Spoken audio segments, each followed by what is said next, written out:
welcome. It's Dr. Jenny Tufenkian here with you live from Portland, Oregon. Please add in your name so I can see who you are and let me know where you're coming from. Oh, actually, you know what? I realized I wanted to put on my mic so I can mic this. This will be better for you guys. All right, I bet you can hear me better now. Sorry about that. So Dr. Jenny Tufenkian here, live from Portland, Oregon. I'm so excited to be with you here and start kicking off our little show that's going to be happening twice a month, and it's called A Reminder to Love. And today I'm going to talk about why I actually called the program that. We're going to do a little bit of talking about love. And first of all, I just want to mention, again, these cute little thumbs are coming up. I want to let you know, hey, Josie, I want to let you guys know that although I am a physician here, I am a doctor. I need to be really careful about how I say things. And if you're starting to ask me some questions, hey, Tracy, if you're starting to ask me some questions and I'm looking like my face is all screwed up and I'm trying to figure out what I'm supposed to say, it's because I'm trying to stay compliant with doTERRA. And those of you who are new with doTERRA know that there's this thing called compliance, where because it's federal regulations where we can't talk specifically to a disease. So I need to talk more generally in terms of systems. And then because I'm not your doctor, you need to remember that whatever I say in terms of treatments may or may not be right for you. So you need to check with your physician.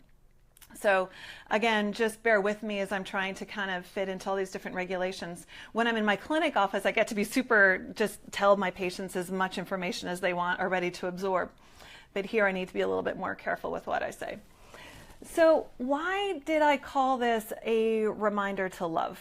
And the reason is that I know through all of my 20 years of, hey Liz, my 20 years of working with patients and also with my own work, that love is like the most essential emotion, and it is key to healing. When people are able to be more open and more receptive to the love for themselves, they're able to heal on a much deeper level. And we're going to discuss lots and lots of different topics on this show. That's going to be twice a month, and sometimes it'll be really kind of nerdy, sciencey stuff. Sometimes it'll be lifestyle tips and things like that. But whenever we're talking about something that you want to integrate into your life, I'm really hoping that you're going to choose to have that come into you from a place of love. And hey, Aisha. So today's focus is, like I said, we're going to talk about love. It's so great to have loving relationships in your life, isn't it? If you're feeling like you don't have quite enough love from other people in your life, you might need to actually look in the mirror. And I actually mean literally look in the mirror. The thing is that we can only get as much love from somebody else as we can feel from inside ourselves. So one of the first practices in bringing more love into your life is actually cultivating more love for yourself. This is going to bring us to our first tip. And on all these shows, I'm going to give you like 3 to 5 tips that you can completely integrate into your life and be really useful for you. So the first tip is actually doing a practice of eye gazing. And this is where you stand in front of the mirror and you look at yourself until you can see what I call the love and light of the divine through your own eyes. This is something that I do, and I find this incredible amount of warmth and love coming through my heart and coming out through my eyes. It's a very beautiful practice. It may be, on some days, it may be super easy, like, wow, yeah, I got this, I'm so there. And then other days, it may be really challenging for you. On the challenging days, obviously that's because your love level is a little bit lower, right? For some of you, this may be almost impossible to do, and I've got a few tips for that. But first I want to show you a little bit. I'm thinking maybe you might be able to pick up a little bit of what it's like if you watch me do it for a second. So first I'm going to go into a negative state, all right? So hold on, bear with me for a minute. Okay, this is me looking not in my worst, but just not as great. And then I'm going to bring it up. I need to close my eyes for just a second because I can't see myself here.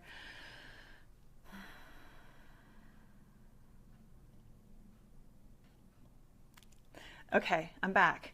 So I don't know if you could see the difference there. I can feel the difference in myself when I do this practice. And this puts me into a state where I'm much more ready to resonate with my own being, my higher self, spirit, and also with others. If this is really hard for you, there's a couple of tricks. One is that you can imagine that you're looking at your inner child, and that can be really helpful. That can still be painful for some people. So if you can just put an image of something in front of yourself that you do love, it might be some other child, or it could be your pet. I could do this with my dog, and just really focus all of your love for that thing that you're looking at, and it will bring up your love level. The second thing is actually hugs, which sounds so basic, but it's so true. They've actually done studies showing that if you hug for 90 seconds, that it boosts your serotonin levels, your dopamine levels, and your oxytocin. That's what people go out and like try to do drugs for. So all you have to do is hug somebody. You can do, if you don't have somebody in your life that you feel like you can ask for a prolonged hug, then I would really challenge you and encourage you to begin to work a little deeper on the self-love piece, and then start working on bringing that into your life. Just set it out as an intention of something that you would like to have in your life, and start bringing in people that you can ask for those extended hugs, and it's no big deal. I was at a workshop this past weekend. It was a personal growth workshop. I got a ton out of it, and it was with Brendon Burchard, and we definitely did some hugging there. But I came back and I just needed more hugs. I kept asking my husband and my son for another hug, even though I'd had one just 3 minutes earlier. And I really think I had done so much transformation over the weekend. I had released so much. I had gone deeper in so many ways that I needed the hugs to really ground me back into being here, so that I could integrate all that I learned. And that was really, it just felt wonderful to be able to do that.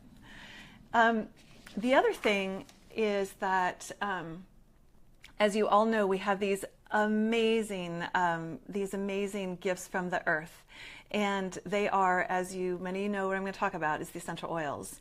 And these beautiful, beautiful oils come to us from these gorgeous plants, and they have healing properties that allow us to connect deeper to ourselves, deeper to spirit, and deeper to the earth.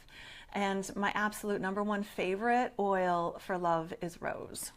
And my husband bought me this little rose flower today.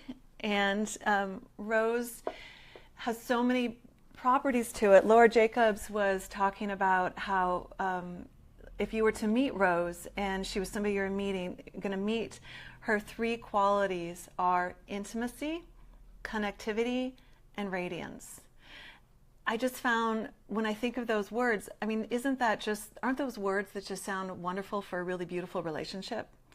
And again, I really think that Rose can bring you to that place where you can have that deeper relationship with yourself, and go into your heart where it really, really matters. And then from here, you're in a much better place to begin to make that connection with others. Rose makes you shift from feeling alone and isolated into just being connected. And isn't that really what we all want on some level? Rose is also amazing for infections. It can really help with gram-positive and gram-negative infections. So it protects us not only on this emotional and spiritual level, but it also protects us on this physical level. It's amazing for mood modulation, and I wish that I had had this for my postpartum depression. If you know anybody that just had a baby and might be having baby blues, getting them some rose could be super helpful. And it's also great. I would also think it'd be really great for post-miscarriage. So if you know anybody that's had a miscarriage, if you could send them rose, the rose roller bottle that's coming out soon, or one of the combinations that has rose in it, that would be really helpful for them. I also love that rose really helps people get off their opioid medications. And this makes sense to me, because as you begin to expand this experience of love in your body, it naturally shifts all the neurotransmitters, which would then just begin to shift the way that your body perceives discomfort. And I think that is a really big gift for us from this plant. So I'm really curious what your favorite ways are to experience love and to deepen your experience of love. And if any of you want to comment now, that's awesome. We can always learn from each other. I know some of you are going to be listening to this later on Facebook after, when we're not live anymore. Please go ahead and put your comments down there for other people to learn from. We can all learn from each other, and I'll be checking in regularly and making comments. And I'm just going to let you know that in future segments, I'm going to be talking about all different kinds of things, you know, health tips, lifestyle, nutrients, different kinds of research, that kind of stuff. Some of how I'm going to decide what to talk about is based on your comments and questions. So please, please, please go ahead and go in and just ask questions, make comments, whatever you want to know. I'll be checking in Facebook a couple times a week and I'll answer, but I'll also be formulating some bigger, deeper answers for you in terms of doing these Facebook chats. I'll be with you again in a couple of weeks, and on October 19th, what I'm going to be talking about, oh great, Liz says serving others actually brings me more self-love. That's so true, Liz. It's really one of those things that we can do. It's a big mover and changer. If you're feeling stuck and not able to feel like you're getting enough of what you need in your life, going out and giving that to somebody else is the #1 way to get it back. So like Tony Robbins says, if you're not feeling appreciated, then try appreciating somebody else. I think it really is the same in terms of serving others, and that's gorgeous that you put that in there. So on the 19th of October, I'm actually going to do a little chat on Halloween. Halloween will be coming up about, a week or so after that. And I would really love to offer you a bunch of ideas and tips around food and mood and your immune system so that you and your family can stay totally healthy during the Halloween season and have a really great time and still maintain your health at the same time. So I just want you to come back again and say, which is that the most important thing is honoring the sense of the love in yourself. So again, this is a reminder to love. Please, before you go out and do anything for yourself, just check in with yourself. Does this feel like love? And I really, really, really look forward to seeing you again. And remember to love.